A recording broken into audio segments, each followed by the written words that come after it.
Hello everyone, welcome back to our channel English माध्यम के platform पे मैं हूं आपकी एडुकेटर प्रियंका ठाकुर और हम सॉल्व कर रहे हैं editorial based practice exercise. Start करते हैं आज का session with thought of the day, that is live the life you love और love the life you live.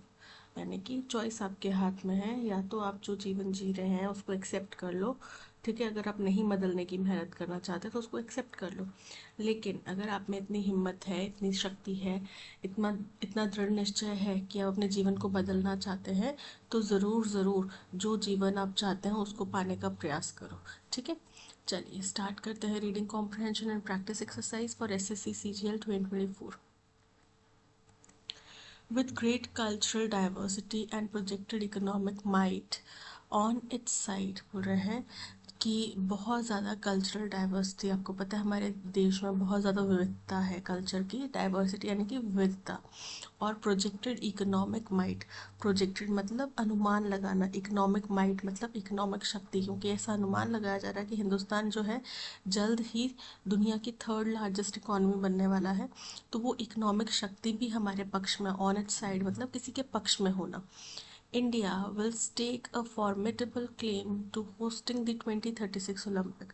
तो हिंदुस्तान क्या करेगा? स्टेक अ क्लेम मतलब दावा करना। किस चीज़ का? फॉर्मिडेबल, फॉर्मिडेबल मतलब बहुत ही पावरफुल दावा करेगा कि 2036 ओलंपिक्स हम होस्ट करें, इस चीज़ का दावा करने वाला है। But the country will also need to convince the International Olympic Committee that it can deliver a seamless games। बोल रहे हैं लेकिन आप इकोनॉमिक ग्रोथ आपकी अच्छी हो रही है, हो सकता है वर्ल्ड और लार्जेस्ट इकॉनमी बन भी जाए अगले 4 सालों में, लेकिन आपको इंटरनेशनल ओलंपिक कमेटी को ये विश्वास दिलाना पड़ेगा, उनको कन्विंस करना पड़ेगा, भरोसा दिलाना पड़ेगा कि हम जो है सीमलेस, सीमलेस मतलब बिल्कुल स्मूथ ऑपरेशन, बिल्कुल कोई भी इसमें बीच में गड़बड़ी नहीं होगी, कोई भी।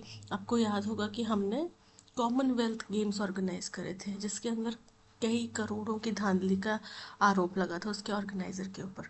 ठीक है, तो बोल रहे हैं कि एकदम सीमलेस गेम होने चाहिए, गेम्स होने चाहिए, गेम्स के अंदर कोई रुकावट नहीं आना चाहिए, उससे जुड़े हुए कोई कंट्रोवर्सीज नहीं होनी चाहिए, क्योंकि ओलंपिक्स जो है अपने से जुड़े हुए बहुत कम, जितना हो सके उतना कंट्रोवर्सीज करना पसंद करते हैं। The letter of intent submitted last month will be scrutinized not merely for the capacity। Letter of intent यानी कि हम इच्छा पत्र दे रहे हैं, हमारी इच्छा है कि हम ये ऑर्गेनाइज करें, तो वो जो इच्छा पत्र जो लगभग लास्ट मंथ सबमिट किया गया था उसको स्क्रूटनाइज किया जाएगा। स्क्रूटनाइज मतलब बारीकी से जांचा जाएगा। नॉट मेयरली, केवल किस चीज़ के लिए नहीं, उसकी कैपेसिटी के लिए, कि हम ग्राउंड पे फैंसी स्टेडियम्स बना सकते हैं या नहीं, केवल उस चीज़ के लिए नहीं स्क्रूटनाइज किया जाएगा, केवल उस चीज़ के लिए नहीं जांचा जाएगा, बल्कि but also on India's ability to wear the cosmopolitan garb with ease।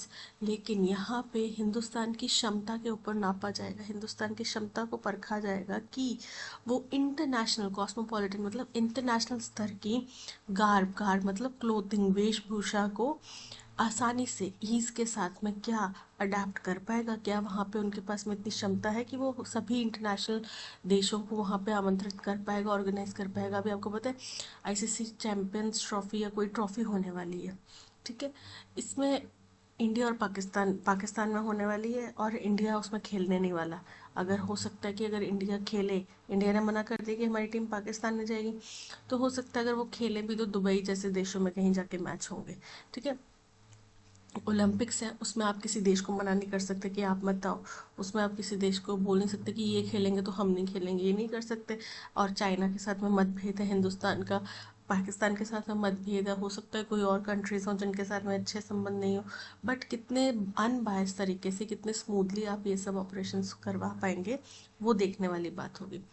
Making the country feel welcoming to athletes and spectators around the world, जिसमें कि जो ओलंपिक्स है उसको ऐसा लगना चाहिए, चाहे उसमें एथलीट्स पार्टिसिपेट करने वाले हों चाहे उसके दर्शक हों, उन सबको ऐसा लगना चाहिए कि चलो हिंदुस्तान में हमारा स्वागत होगा। ऐसा नहीं कि हम इस देश से आ रहे हैं तो हमें वो मना कर देंगे, नहीं तुम मत आओ, ऐसा नहीं होगा। India has magnificent opportunity to get its house in order and make bold strides। Hindustan के पास है मैग्निफिसेंट मतलब कि बहुत ही शानदार अपॉर्चुनिटी है किस चीज़ की? Get its house in order का मतलब होता है पूरे चीज़ों को व्यवस्थित करना, और बोल्ड स्ट्राइड्स का मतलब होता है बहुत ही साहसी, यहाँ पे स्ट्राइड्स मतलब प्रगति करना, कदम उठाना। तो यहाँ पे हिंदुस्तान के पास में एक बहुत बड़ा मौका है कि वो सारी चीज़ों को सुव्यवस्थित कर ले और बहुत बड़ी छलांग, ऊंची छलांग लगा पाए डेवलपमेंट की। क्योंकि जो कंट्री ओलंपिक ऑर्गेनाइज करवाती है उसके पास में एक सॉफ्ट पावर रहता है। अब अगर हम 2036 को टारगेट करें तो 2030 से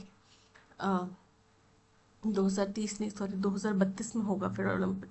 2032 से लेके 2036 तक में हमारे पास 4 साल के लिए एक सॉफ्ट टारगेट, सॉफ्ट पावर रहेगी। लोग हमारे बारे में, जो कंट्रीज़ नहीं भी जानती हैं, जो लोग नहीं भी जानते, वो भी जानना चाहेंगे। क्यों? क्योंकि सबको जिज्ञासा रहेगी। अगर कोई स्पोर्ट्स एंथुजियास्ट है, वो मान लो हमारे देश को नहीं भी जानता है, पर क्योंकि उसकी स्पोर्ट्स में रुचि है तो वो जान पाएगा कि 2036 के ओलंपिक्स जो है हिंदुस्तान में होने वाले हैं, हिंदुस्तान कैसा देश है, क्या वहाँ के फ़ायदे हैं, क्या वहाँ के नुकसान हैं, इस तरीके से। ठीक है। India will need to acquire and hone the professional abilities to host the best levels of competition in various sports. Hindustan को एक्वायर करना पड़ेगा, यानी कि हासिल करना पड़ेगा, और हॉन करना पड़ेगा। हॉन करना पड़ेगा मतलब निखारना पड़ेगा। अपनी जो बेस्ट प्रोफेशनल क्षमता है उसको निखारना पड़ेगा। किस चीज़ के लिए? कि हम बेस्ट लेवल ऑफ कॉम्पिटिशन अलग अलग स्पोर्ट्स में उसको होस्ट कर पाए। होस्ट कर पाए मतलब कि हम ऑर्गेनाइज करवा पाए। The logistics of athlete accommodations, equipment, quality controls, transport systems, upskilling of technical officials, besides raising athletes' performance in near alien sports। बोल रहे हैं जो पूरी लॉजिस्टिक्स की बातें होंगी, जैसे कि उनका अकोमोडेशन मतलब उनका रहना, ठीक है, उनके ट्रांसपोर्टेशन, उनके क्वालिटी कंट्रोल, इक्विपमेंट की क्वालिटी कैसी रहेगी, ट्रांसपोर्टेशन सिस्टम क्या रहेगा, टेक्निकल जो ऑफिशियल्स हैं उनको अपस्किल करना पड़ेगा कि अच्छा ये वहाँ पे उपकरण यूज़ होने वाले हैं, या इस देश के लोग आएंगे, उनको इस तरीके का एनवायरनमेंट चाहिए, ये सब चीज़ मेंटेन करना पड़ेगा। बिसाइड रेसिंग, किसके अलावा ये सब उनको करना पड़ेगा, साथ ही साथ उनको एथलीट्स की परफॉर्मेंस भी रेज करनी पड़ेगी, बढ़ानी पड़ेगी। नियर एलियन, बिल्कुल अनपरिचित, अपरिचित स्पोर्ट्स के अंदर will be a massive challenge, और ये बहुत बड़ा चैलेंज होने वाला है। Every games is judged on the ability of hosts to stay invisible and efficient. हर एक गेम को किस बेसिस पे परखा जाएगा कि जो होस्ट कंट्री है वो कितना इनविजिबल या एफिशिएंट रहा है। इनविजिबल मतलब कि वो कितनी अनबायस्ड तरीके से काम कर रहे हैं, उनका इसमें हस्तक्षेप कि हम होस्ट है तो हमारे ये प्लेयर्स जीतने चाहिए, ये चीज़ कितना उससे दूर रह पाएगी, कितना प्रभावशाली ढंग से हम होस्ट कर पाएंगे। And India will need serious repairing of its poor reputation on punctuality and cleanliness। और हिंदुस्तान को अपनी जो पंक्चुअलिटी क्या होता है, समय की पाबंदी और सफाई के ऊपर जो हिंदुस्तान की छवि है उसको साफ करना पड़ेगा। उसके ऊपर बहुत सीरियस गंभीरता से रिपेयर वर्क यानी कि सुधार कार्य करना पड़ेगा। Its record in ensuring comfort for spectators has been suspect in cricket। बोल रहे हैं हमारा जो रिकॉर्ड रहा है कि हम स्पेक्टेटर्स को कितना कंफर्टेबल माहौल दे पाते हैं, ये सस्पेक्ट, ये संदेहपूर्वक है, जैसा कि हमने क्रिकेट में देखा है। And that aspect will need to be upgraded drastically. और वो जो पहलू है इसको हमें बहुत तेज़ी से, ड्रास्टिकली मतलब बहुत तेज़ी से अपग्रेड करना पड़ेगा, आगे लेकर आना पड़ेगा। Also, while stadium aesthetics look pretty in PowerPoint presentations and 3D printing, leaking roofs or subpar sustainability goals in construction won't help in India making the cut। अब देखो ये तो हिंदुस्तान की छवि के ऊपर सीधा सीधा आघात है राइटर का भी, कि बोल रहे हैं स्टेडियम के एस्थेटिक्स जो है, एस्थेटिक्स होता है मतलब कि उसका जो एनवायरनमेंट है, उसका जो डिज़ाइन वगैरह है, वो सब जितना पावर पॉइंट प्रेजेंटेशन में या 3D प्रिंटिंग में जितना सुंदर लग सकता है, उतना ही जो एक खतरनाक चीज़ क्या हो सकती है कि छत से पानी टपक रहा है, या सब पार मतलब घटिया क्वालिटी के सस्टेनेबिलिटी गोल्स हमने लगा रखे हैं कंस्ट्रक्शन के लिए, तो इन सब चीज़ों से हमें सहायता नहीं मिलेगी। मेकिंग द कट मतलब कि आवश्यकताओं को पूरा करने में मदद नहीं मिलेगी। Climate change poses large challenges for any host. आज के दिन में चाहे कोई भी देश होस्ट बन रहा हो, क्लाइमेट चेंज उसके लिए बहुत बड़ा चैलेंज है। और आपको पता होगा कि हिंदुस्तान ने 2030 तक का खुद को टारगेट दिया है कि वो सारा जो एनर्जी है वो रिन्यूएबल से लेकर आएगा और नॉन रिन्यूएबल रिसोर्सेज जो है उस पर ज़ीरो अपना सारा एनर्जी का रिक्वायरमेंट कर देगा। तो 2036 में ओलंपिक्स ऑर्गेनाइज होंगे, यानी कि 2036 में अचानक ही हिंदुस्तान में बहुत भारी भीड़ आएगी, बहुत भारी टूरिज्म आएगा।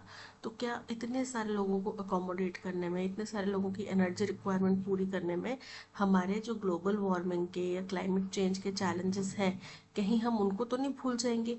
ये भी सुनिश्चित करना पड़ेगा। But more so far for India where quality of roads and construction will need tighter quality checks हो रहे हैं। लेकिन उससे बड़ी बात हिंदुस्तान के लिए क्या है, और वो भी कौन सा हिंदुस्तान जहाँ पे रोड्स की क्वालिटी या कंस्ट्रक्शन जो है उसके ऊपर बहुत बारीकी से क्वालिटी चेक्स करने की ज़रूरत है। Given how flooding lashed top cities and wreaked havoc earlier this year। वो भी कब, ये देखते हुए कि किस तरीके से फ्लडिंग ने क्या किया, लैश करा मतलब प्रहार करा देश के सबसे उच्चतम स्तर के टॉप सिटीज़ में, और रेक्ट हैवॉक मतलब तबाही मचाई। इस साल की शुरुआत में जब बरसातें हुई तब तबाही मचाई। फॉर इंस्टेंस, ये उदाहरण है कि इन चीज़ों के ऊपर हिंदुस्तान को परखा जाएगा। 6 medals just 12 years before the proposed Olympics also point to the need for serious intervention and plans on imminent funding cuts don't board well for the country. बोल रहे हैं कि और 2036 में होना है, अब 2024 में ओलंपिक्स होके हटे हैं, 2024 में हमने केवल 12 मेडल जीते हैं। तो बोल रहे हैं कि 2036 के ओलंपिक से जस्ट 12 साल पहले हम 12 मेडल्स नहीं जीते, बहुत थोड़े से मेडल जीते हैं। उससे सिर्फ 12 साल पहले केवल 6 मेडल्स जीत पाना, ये क्या है? ये भी एक सीरियस पॉइंट है जिसके ऊपर सीरियस हस्तक्षेप की ज़रूरत है। Plans on imminent funding cuts, और जो आने वाला फंडिंग कट्स, फंड्स के ऊपर कट्स लगाने के प्लान है। डोंट बोर्ड वेल मतलब अच्छा संकेत नहीं है, किसके लिए? हमारे देश के लिए, for the country. Ultimately the Olympics are sporting event. बोल रहे हैं अंततः ओलंपिक्स क्या है? एक स्पोर्टिंग इवेंट है, स्पोर्ट का एक इवेंट है। प्रमोटिंग एमिटी एंड पीस, जिसमें कि मित्रता और शांति को प्रमोट किया जाता है। So efforts will need to be made to send out the message that there will be zero tolerance for those who take the law into their own hands। इसलिए ऐसे प्रयास किए जाने चाहिए जिससे कि साफ स्पष्ट मैसेज ये जाए कि जो कोई भी इसके अंदर अड़चन लाने की कोशिश करेगा उसके प्रति ज़ीरो टॉलरेंस पॉलिसी है अपनाई जाएगी, ज़ीरो टॉलरेंस अपनाया जाएगा कि भी उनको बख्शा नहीं जाएगा किसी भी तरीके। और seek to cramp the rights and freedom of other, या फिर ये प्रयास करें, किस चीज़ का प्रयास करें? क्रैम्प मतलब बाधा डालना दूसरे के राइट्स के ऊपर, उसके फ्रीडम्स के ऊपर ये बाधा डालेंगे। India's leadership is promoting a multipolar world has been exemplary। Hindustan की लीडरशिप जो है, जिसमें कि किस चीज़ को प्रस्तावित किया जा रहा है, किस चीज़ का प्रचार किया जा रहा है कि दुनिया है वो मल्टीपोलर हो चुकी है। और ये बहुत बड़ी एक बात है, बहुत बड़ी एक अंडरटेकिंग है, ठीक है, एक तरीके की अंडरटेकिंग। पाकिस्तान की लीडरशिप जो प्रमोट कर रही है मल्टीपोलर दुनिया को, मल्टीपोलर मतलब जिसमें एक ये नहीं कि दो पोल्स में डिवाइड हो गई है, कुछ ईस्ट साइड में होंगे, ईस्टर्न यूरोपियन कंट्रीज़ के साथ में होंगे, या अमेरिका के साथ में होंगे, कुछ रशिया के साथ में होंगे, ऐसे नहीं। उन्होंने बोला कि एक सिक्के के दो से ज़्यादा पहलू हो सकते हैं और किसी का भी किसी भी तरफ का झुकाव हो सकता है। और ये बात जो हिंदुस्तान प्रचार कर रहा है ये बहुत एग्जेम्पलरी है, बहुत ही उत्कृष्ट है। And it holds a unique place as a big country not reviled by the underdeveloped world। क्यों? और ये बहुत ही एक महत्वपूर्ण जगह होल्ड करती है, एक महत्वपूर्ण चीज़ है, क्योंकि एक बड़ी कंट्री नॉट रिवाइल्ड मतलब गाली देना, वो किसी भी अंडर डेवलप्ड वर्ल्ड के द्वारा गाली नहीं दिए जा रही उसको, ठीक है। ऐसा कुछ नहीं है कि एक अंडर डेवलप्ड कंट्री या एक डेवलपिंग कंट्री किसी बड़ी कंट्री को गाली दे रही है, इसलिए बहुत महत्वपूर्ण बात है। और resented by the big powers, या फिर कोई बड़ी ताकत, कोई सुपर पावर कंट्री जो है ऐसे छोटे से देश से नाराज़ हो जाए। But Ultimately, Olympics will be about that wooden floor board not coming undone and the roof not leaking. लेकिन फिर भी अंततः बात तो यही है कि ओलंपिक्स आपने जो भी किया हो, ओलंपिक्स की सारी कहानी किस चीज़ की है? उस वुडन फ्लोर बोर्ड की है, जो कि अनडन अनडन कमिंग अनडन मतलब बिगड़ जाना, खराब हो जाना, and roof not leaking on to the field of play, और जो छत है वो टपकने टपकने लग जाए, ठीक है, फील्ड ऑफ प्ले में, यानी कि गेम के दौरान में। And athletes reaching the venues on time, और एथलीट जो है वो टाइम पे वेन्यूज में पहुंच जाए। India can pull off the fancy, pull off करना मतलब सफल होना, एक फैंसी सी चीज़ में हिंदुस्तान बहुत सफल हो सकता है, but it will also need to ace the basics, लेकिन उनको बेसिक्स जो है वो भी बहुत अच्छे से तैयार रखने पड़ेंगे। तो ये था पैसेज हिंदुस्तान की 2036 की ओलंपिक्स की दावेदारी के बारे में ही कहा गया था पैसेज, ठीक है, किस तरीके से हिंदुस्तान केपेबल है, नहीं है, उसके पास में क्या क्या प्रोज हैं, क्या क्या कॉन्स हैं, क्या उसके साथ में, क्योंकि with the crown comes the responsibility, with bigger position, with the bigger crown comes greater responsibilities। तो इस पोजीशन के साथ में भी, दायित्व के साथ में भी जिम्मेदारियां भी आएंगी, ठीक है, और वो जिम्मेदारियां निभाने के लिए क्या हिंदुस्तान तैयार है, ये यहाँ पे राइटर बता रहे थे। Based on the passage, which of the following can be inferred about India's preparedness to host the Olympics? Hindustan कितना तैयार है ओलंपिक्स को होस्ट करने के लिए? हिंदुस्तान को बहुत ज़्यादा इम्प्रूवमेंट करनी पड़ेगी एकोमोडेशन में, लॉजिस्टिक्स में, प्रोफेशनलिज्म में, स्पेक्टेटर कंफर्ट में, दर्शकों के कंफर्ट में, इन सब चीज़ों में, ठीक है। India's existing infrastructure is completely ready to host the Olympics without any further changes। Incorrect है, पूरी तरीके से अभी का जो हमारा सिस्टम है वो पूरी तरीके से तैयार नहीं है। India's cultural diversity and economic strength alone will ensure its success in hosting the Olympics। Incorrect है, केवल इन दो चीज़ों से नहीं आप ओलंपिक्स को होस्ट कर पाते, क्योंकि ओलंपिक का मतलब ये नहीं कि सिर्फ पैसा लगा देना, सही तरीके से पैसा लगाना ये जरूरी है। International Olympic Committee is already convinced of India's capability to host a seamless Olympics. Incorrect है, इंटरनेशनल कमेटी जो है हिंदुस्तान की जांच करेगी, बारीकी से जांच करेगी क्या हिंदुस्तान इस काबिल है।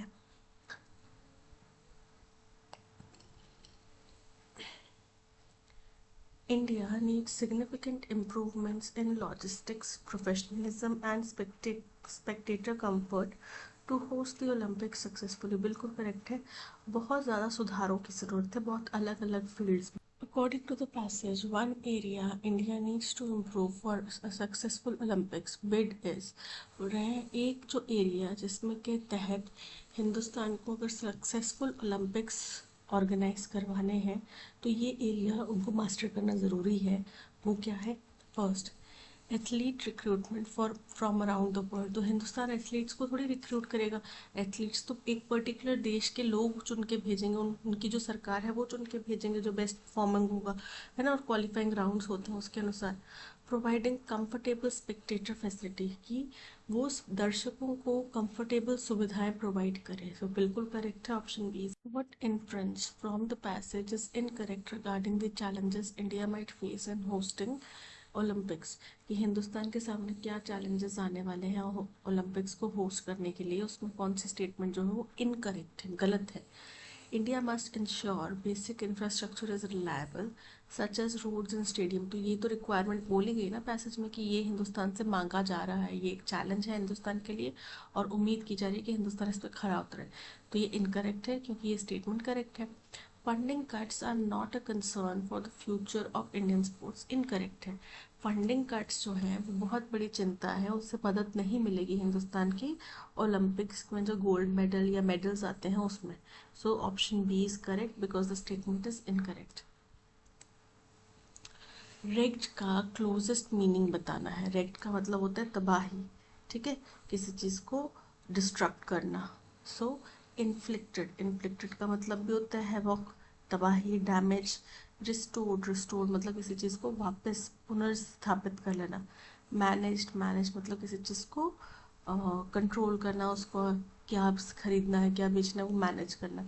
रिड्यूस्ड मतलब कम हो जाना। सो option A inflicted is correct. Why does the passage emphasize India's need to ensure the basics in Olympic preparation? बोल रहे हैं पैसेज में हिंदुस्तान की जो ज़रूरतें हैं कि उसको ये सुनिश्चित करना पड़ेगा कि बेसिक ज़रूरतें फुलफिल की जाए, इसके ऊपर क्यों जोर दिया गया? Because it has a strong track record of winning medals. तो ऐसा तो है नहीं कि हिंदुस्तान बड़े सारे मेडल जीतता है, ठीक है। To avoid legal action and protest from environment activist, तो यहाँ पे इन एक्ट्स का, इन प्रोटेस्ट के कोई जिक्र नहीं किया गया, तो इनकरेक्ट है। To ensure smooth operation and prevent infrastructural mishaps, बिल्कुल करेक्ट है, ताकि ऑपरेशन बिल्कुल स्मूथ तरीके से चले और कोई भी यहाँ पे इंफ्रास्ट्रक्चर को लेके डैमेज ना हो जाए, कोई यहाँ पे इंफ्रास्ट्रक्चर को लेके कोई तबाही ना हो जाए। So option C is correct. Correct spelling वाला वर्ड यहाँ पे फिलअप करना है, ठीक है। Hiren loves to use dash words while writing anything, तो कुछ भी लिखते वक्त हिरेन किस तरीके के शब्दों का इस्तेमाल करना पसंद करता है? फर्स्ट है स्पेलिंग ढूंढने हैं, तो कॉलोक्वल का मतलब होता है साधारण से, सामान्य से, ठीक है। और स्पेलिंग के होते हैं COLLOQUIAL, COLLOQUA, COLLOQUIAL, option B is correct. Coffee was too hot it burn my tongue, तो जब कॉफ़ी बहुत ज़्यादा गर्म है तो आपकी जीभ जल गई। अब इसका एंटोनिम क्या होएगा? या तो ठंडी होएगा, है ना, या फिर शांत होएगा। सो फर्स्ट है बामी। बामी का मतलब होता है जब आप विक्स वेपर वगैरह जैसे बाम लगाते हो तो थोड़ी हल्की सी गर्माहट सी लगती है ना शरीर में, वो हो गया बामी। स्क्रॉचिंग, स्क्रॉचिंग मतलब चिलचिला देने वाला। सक्षम मतलब थोड़ा बहुत ही छोटा सा डेलिकेट सा सटल मतलब बहुत ही छोटा सा डेलिकेट सा नाजुक सा। और फ्रिजिड, फ्रिजिड मतलब बहुत ठंडा। So option C frigid is the antonym for hot. Much more than usual और एक्सपेक्टेड, अगर आपसे जितना एक्सपेक्ट किया जाए आप उससे ज़्यादा करें तो क्या होगा? अत्यधिक, है ना। तो उसका अब क्या चाहिए हमें? वन वर्ड सब्स्टिट्यूट करना है। फर्स्ट है सबऑर्डिनेट। सबऑर्डिनेट का मतलब होता है जो अधीन हो किसी के, है ना। मॉडर्नसी, मॉडर्नसी का मतलब होता है दुश्मनी। एक्सीडिंग, एक्सीडिंग मतलब ज़्यादा, है ना। तो क्या हो गया? अत्यधिक। और ऑर्डिनेट, ऑर्डिनेट का मतलब होता है जो निर्देशांक होते हैं उनको बोलते हैं कोऑर्डिनेट्स वगैरह जो होते हैं ना, जब हम ग्राफ ड्रॉ करते हैं तो उसमें कोऑर्डिनेट्स चाहिए होते हैं, तो वो हो गया निर्देशांक। इसलिए option C exceeding is correct. A period of free outdoor play can provide a very necessary respite from the hustle and bustle of the day. बोल रहे हैं लंबे समय तक फ्री आउटडोर प्ले का जो समय होता है वो बहुत ही ज़रूरी राहत, रिस्पाइट मतलब राहत दे सकता है रोज़मर्रा की हसल एंड बसल मतलब भाग दौड़ से। तो रिस्पाइट का हमें सिनोनिम बताना है। फर्स्ट है कमेंसमेंट। कमेंसमेंट का मतलब होता है किसी चीज़ की शुरुआत करना। कंटिन्यूएशन मतलब किसी चीज़ को लगातार करते जाना। और प्रोग्रेशन, प्रोग्रेशन मतलब प्रगति, तरक्की। थक जाए तो थकान दूर करने के लिए जो गैप आता है उसको। तो रिस्पाइट मतलब भी राहत और ब्रेक मतलब भी राहत है। So option D is correct. Do you know where does she reside, अब इसमें डू यू नो में डू जो है वो डू यू नो ये अपने आप में ही एक क्वेश्चन है। तो क्वेश्चन के बाद में जब इसके ऊपर जो डिपेंडेंट क्लॉज है, जो स्टेटमेंट है, उसके अंदर फिर से क्वेश्चन क्यों पूछेंगे, है ना। डू अपने आप में सवाल है, डू यू नो क्या तुम जानते हो वेयर शी रिजाइड्स। अब क्योंकि शी सिंगुलर है, सब्जेक्ट सिंगुलर है, तो इसलिए रिसाइड्स आए ना कि reside. Where do she reside incorrect, where she resides यानी कि option B where she resides is correct. Dhara dash the way to Mumbai, lost का एंटोनिम चाहिए। Dhara lost the way to Mumbai यानी कि मुंबई जा रही थी और रास्ता भूल गई, ठीक है। और वहीं एंटोनिम क्या होता है ना, मिल जाना, किस चीज़ को पा लेना। फाउंड, फाउंड मतलब मिल जाना। सो option A is correct. Slept मतलब सोना, हेल्प मतलब मदद करना, और पेव्ड, पेव्ड मतलब कोई रास्ता बनाना। तो यहाँ पे found the way to Mumbai आएगा, option A is correct. Triumphant, triumphant का मतलब होता है विजय गाथा या विजय होना किसी चीज़ में, ठीक है। इसका एंटोनिम क्या हो जाएगा? फर्स्ट है अनसक्सेसफुल, जो सक्सेसफुल होगा उसी के लिए ट्रायम्फेंट बचेगा, वही विजय होगा। सो option A is correct. Jubilant, Jubilant का मतलब होता है बहुत ज़्यादा हैप्पीनेस के साथ में, खुशी के साथ में। और फ्लरिशिंग मतलब फलने फूलने वाला, समृद्ध होने वाला, और टेंडर, टेंडर मतलब कोमल। तो option A unsuccessful is correct. They dash their house for the past 2 months and it's finally starting to look fantastic. Past 2 months, पिछले 2 महीने से, ठीक है। अब वो करे जा रहे हैं, starting I N G continuous form में, यानी कि ये जो स्टेटमेंट है प्रेजेंट परफेक्ट कंटिन्यूस टेंस में आएगा, क्योंकि पास्ट 2 मंथ्स मतलब घटना बता रही है, घटना की शुरुआत पास्ट में हुई थी, लेकिन अब जाके पूरी हुई है, यानी कि present perfect continuous. They have been renovating their house, have been building their house हो सकता है, they were renovating नहीं आएगा, they will renovate करेंगे नहीं, कर चुके हैं, they has renovated नहीं, they है तो has नहीं आएगा, have आएगा, they have been renovating, option A is correct। A short stay that you make while on a long journey, जब आप मान लो किसी बड़ी लंबी जर्नी पे, बड़ी लंबी यात्रा पे जा रहे हैं, तो जहाँ पे थोड़ी देर के लिए आप रुकते हैं, जहाँ पे ठहराव डालते हैं, उसको क्या बोलते हैं? फर्स्ट है स्टॉप ओवर। तो स्टॉप ओवर बिल्कुल करेक्ट है, ये थोड़ा सा ठहराव होता है। So option A is correct. Saga, saga मतलब कहानियाँ, गाथा। टेंट मतलब तंबू। रिफ्यूजी मतलब शरणार्थी। सो option A stop over is correct. He never talks for anybody, वो किसी के बारे में बात नहीं करता, किसी के लिए बात नहीं करता। He is alone all day, तो वो किसी के लिए अगर बात करेगा, मान लो आपके लिए कोई लड़ाई करेगा, आपके पक्ष के लिए कोई बोलेगा, तो आपका तो वो दोस्त हो जाएगा ना। तो ऐसा कैसे हो सकता है कि आप किसी के पक्ष के लिए बोलते हैं और कोई आपका दोस्त नहीं है? तो क्या होगा यहाँ पे, ही जो है उस व्यक्ति की बात की जा रही है कि वो नहीं बोलता, तो he never talks to anybody होगा, फॉर एनीबडी की बजाय। To anybody, he is alone all day. For anybody की बजाय टू एनीबडी। एनवियस, एनवियस का मतलब होता है ईर्ष्या रखना, जलन फील करना। एंटोनिम क्या हो जाएगा? अनट्रस्टवर्दी, अनट्रस्टवर्दी मतलब जिसके ऊपर आप भरोसा नहीं कर सकते। मैलिशियस मतलब दुर्भावनापूर्ण। सस्पिशियस मतलब कि संदेहपूर्वक। जनरस मतलब उदार। तो एक तरफ तो कोई व्यक्ति ईर्ष्यालु है, जलन फील कर रहा है, और दूसरी तरफ कोई व्यक्ति जनरस है। So option D is correct. A computer can't function without its motherboard। अब यहाँ पे बिलोंगिंगनेस बताना चाह रहे हैं हम कि उसके मदरबोर्ड के बिना। अपोस्ट्रोफी एस वाला जो इट्स है वो इट इज, कोई चीज़ के होने की बात करता है। हमें बिलोंगिंगनेस बताना है तो हम बोलेंगे इट्स। अब देयर क्यों नहीं आएगा? देयर प्लूरल है, कंप्यूटर सिंगुलर है, इसलिए देयर नहीं आएगा।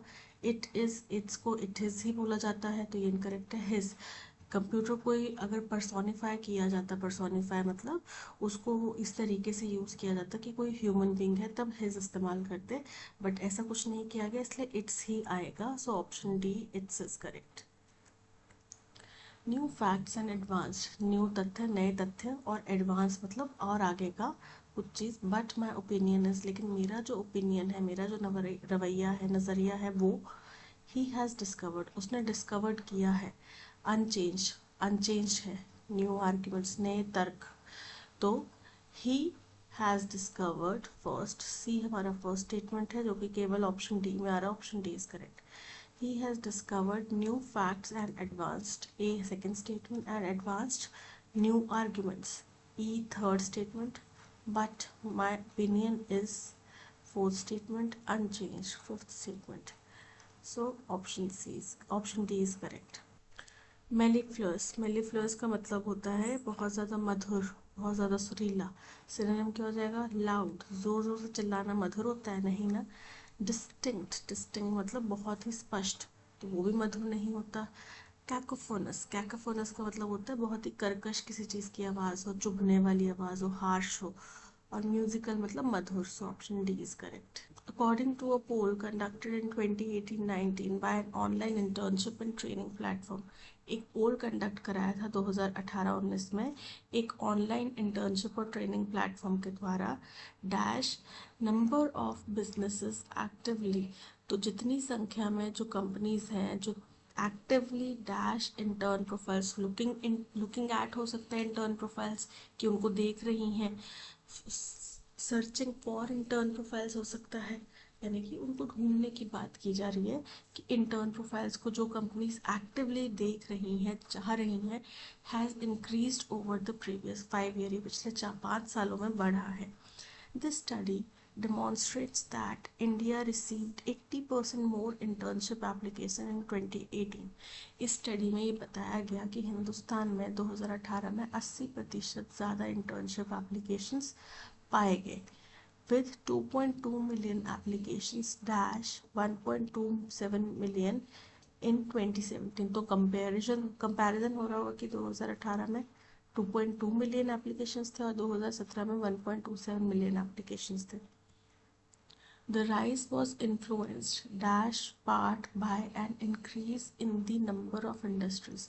तो ये जो बढ़ोतरी हुई है ये किसकी वजह से हुई है? इसका प्रभाव इसलिए हुआ है क्योंकि जो number of industries seeking fresh perspective, जिनको नए नए विचार, नए नए दिमाग चाहिए, ब्रेन चाहिए, इनोवेटिव आइडियाज़ चाहिए, उनकी संख्या बढ़ी है. To improve dash on existing projects, की वो जो अभी चल रहे हैं करंट में ऑनगोइंग प्रोजेक्ट्स हैं उनको और ज़्यादा बेहतर कर सकें, इसके लिए उनको नए दिमाग चाहिए. Obtaining an internship prior to entering the job market, एक इंटर्नशिप हासिल करना जॉब मार्केट में उतरने से पहले, which was once viewed as a western concept, जिसको कभी एक समय में वेस्टर्न कंट्रीज का कंसेप्ट माना जाता था, is quickly gaining steam in Indian workplace. इसको बहुत तेज़ी से बढ़ोतरी मिल रही है, उछाल मिल रहा है हिंदुस्तान की जॉब मार्केट में. क्यों? क्योंकि कंपनीज बोलती हैं कि आप फ्रेशर हो, अगर आप कॉलेज से सीधे निकल के जा रहे हो तो कंपनीज बोलती हैं आप फ्रेशर हो.